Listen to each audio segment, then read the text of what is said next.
Here are all the tools required to put the motor, attach it back to the frame. There's some wire cutters just to cut the plastic tie on the cables. I got a 9/16 socket and a wrench, and a 9/16 combination open end, box end, and a box end wrench. And the last tool that we'll need is a 1/8" Allen wrench. That'll be to tighten the coupling down on the motor. Okay, I'm going to take the starter out of the box. There's a couple different pieces. First of all, we got the little box with the foot switch in it. Put that over there out of the way. And the next thing is we have the ramp. So I'm going to put that over out of the way. And then, let me see. Next thing, I'm going to take the frame and rollers out. The motor's nestled in between the rollers. And when I ship one with the motor disassembled, that's the way I ship it. I also can ship it all one piece with the motor assembled, but it makes a pretty unwieldy box weight-wise. This concentrates the motor in the center of the box. It's much easier to handle. Okay, so maybe if we can zoom in here a little bit. Protecting the threads. Let's see if we can see that. Hang on a second. Got it? Okay. Now I'm going to pull the 3 pieces of rubber hose off, and we're going to discard those. Also, you'll notice here that there's a piece of blue tape around the coupler, and I put that on there simply to keep the set screw from coming loose in shipment. So I'll put that over there. And here's the only time we'll use the dikes. I'm going to cut the electrical tie that holds the battery cables together. We'll discard that. Put all the discard over here. Now you'll see that there are 3 nuts with studs showing, and there's 1 bolt that's turned around the other way with the threads on the far end.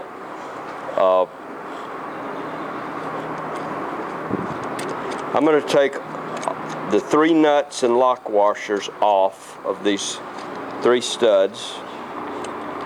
Put that there.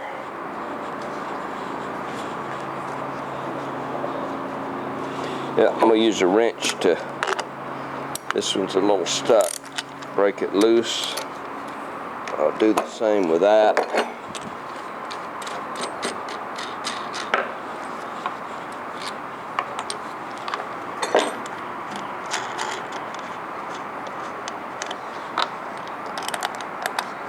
Now,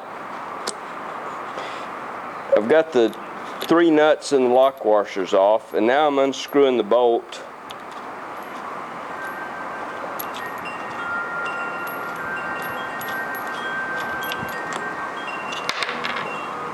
And it has a nut on the other end of it.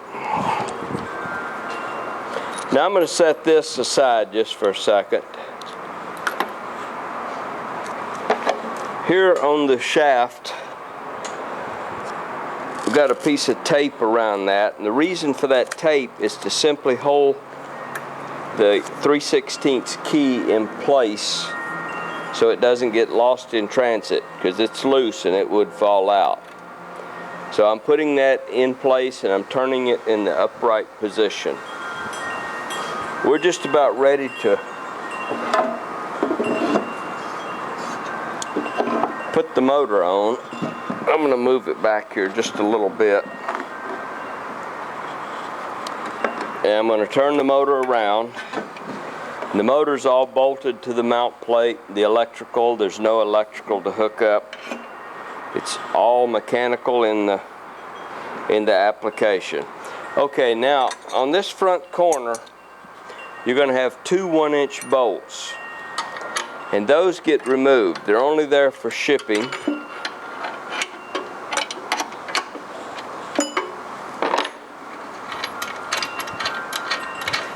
And we're going to remove both the top and the bottom bolts. And those basically get discarded. Save them for your own hardware if you like. But those are there just for the shipping.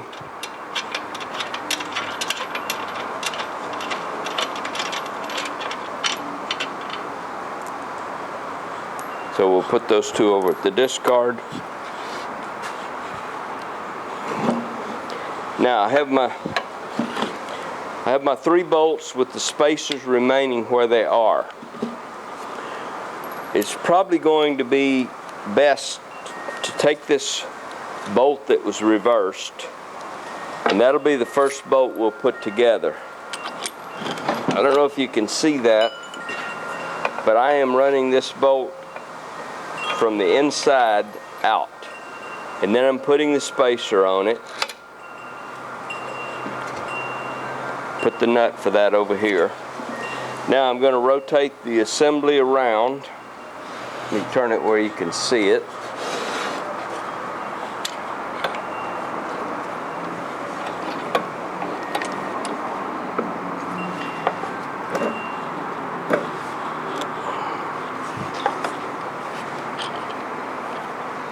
First thing I do is line up the keyway with the coupling, because that starts on first.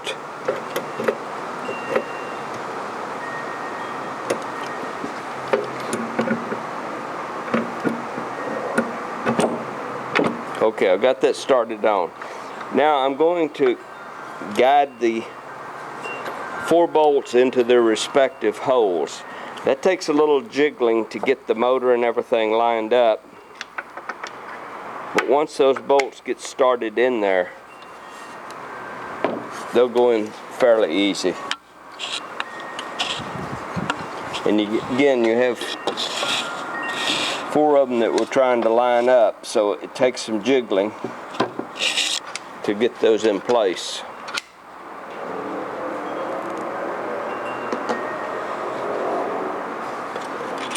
Did it go off?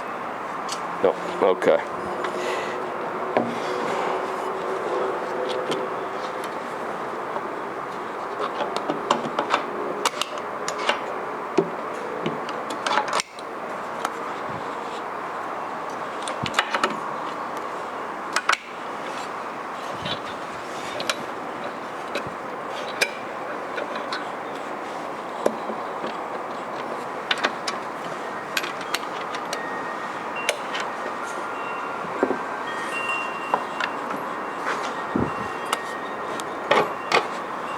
There, I got it together.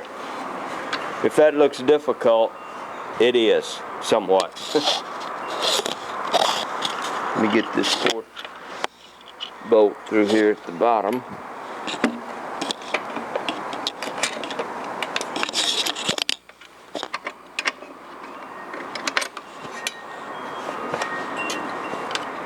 Okay, we got them all in there now.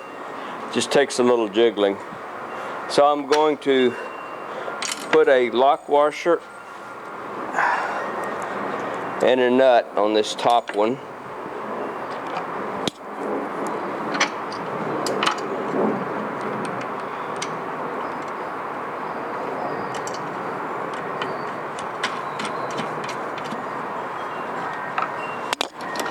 And then on the top back one, it does not take a lock washer. It simply takes a nut. There's not enough room to get a lock washer on there.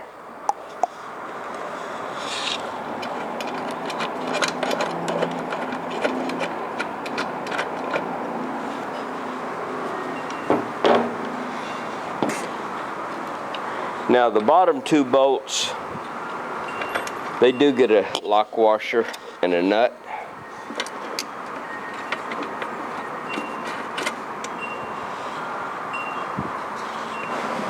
We'll pull it off the edge of the table a little bit so I can get to where that washer and nut goes on the bottom.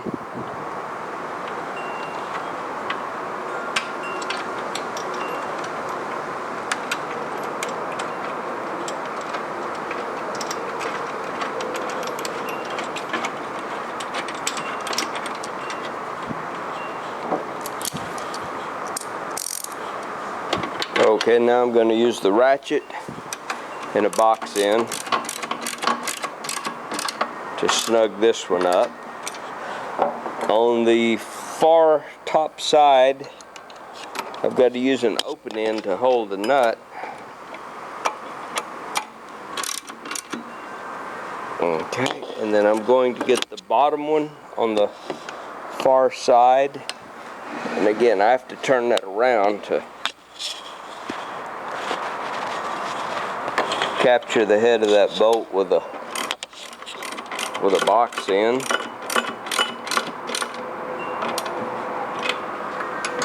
And then I will get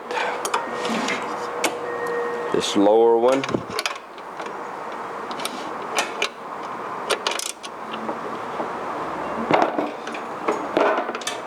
So I'm going to check each bolt to make sure that it's good and tight.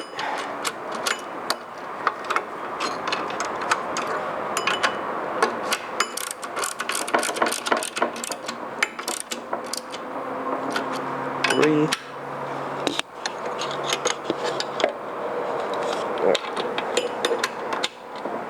It's good and tight. Okay, so the last thing we're going to do, all 4 bolts are tight, so the motor's tight with the frame. I'm going to use my 1/8 inch Allen wrench, and I'm going to tighten this set screw.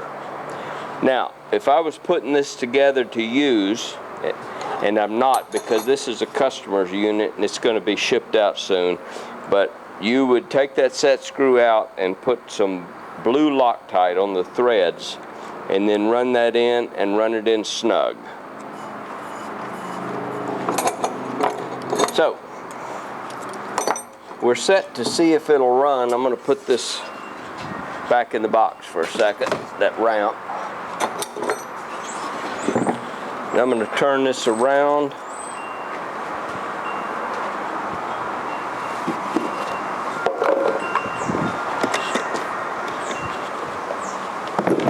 And then I've got my battery here. So I'm going to hook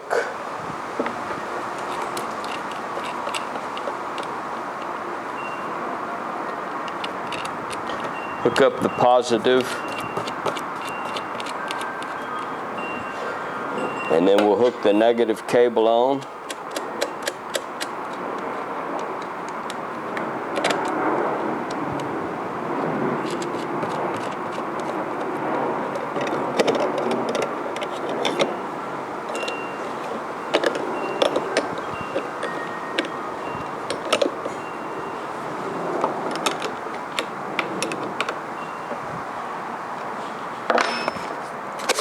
I will next take the foot switch out of the box.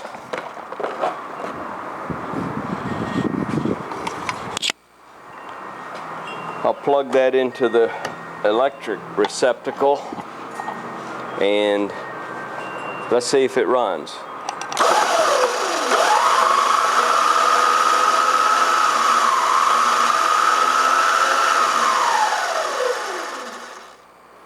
Okay, that's ready to run.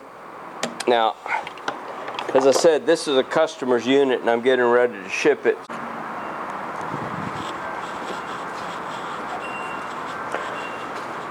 Okay, I put the starter down on the ground. This is my starter, not the one we were looking at a while ago, but that belongs to a customer and I don't want to mark up rubber marks on the ramp. So I've got mine set up. I like to keep my battery in a battery box, like you'd find on a boat. And I've connected the cables up. I like to keep a wrench in the battery box that fits both nuts. I'll plug in the foot switch, press that fully down, and I'll put the switch out where I can get to it with my right foot. Today I'll use the Astro as the bike that I'll start, and I'm going to put it in the 4th gear This is a 5-speed gearbox. I found that it's best to use the starter in the next to the highest gear. My bike has a side stand, and I like to use that. If your bike does not have a side stand, you might want to have a friend help you at this point just to stable the bike while you get on it. I'm on the bike. The foot switch is out here where I can press it with my right foot. I'll turn the gas on, engage the enrichment lever, and I'm going to pull the clutch in. I will step on the starter switch, which will start the rear tire spinning. I'll let that run for a few seconds to get up to full speed before I let the clutch out. When I let the clutch out, the bike should start up, and at that point I'll pull the clutch in and I'll take my foot off of the start lever, and then I'll let the clutch out and I'll move the bike forward under its own power to get it off the starter. So we'll see what happens. It's in 4th gear, clutch is in, foot on the starter, I'm going to push down. Now I'll let it out.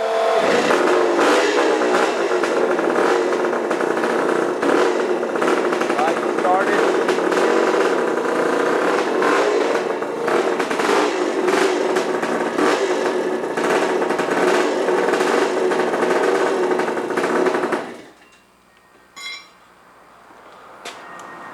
Then I'll put the bike on the side stand. And that's about all there is to it. Take it apart, you just unplug it, wrap the cord up, pick up the ramp, disconnect the battery, carry the unit to either your storage or you can put it in the truck. Store this unit once the battery is disconnected. I find it very easy to stand it on end for storage. I've made it so that it'll go on end.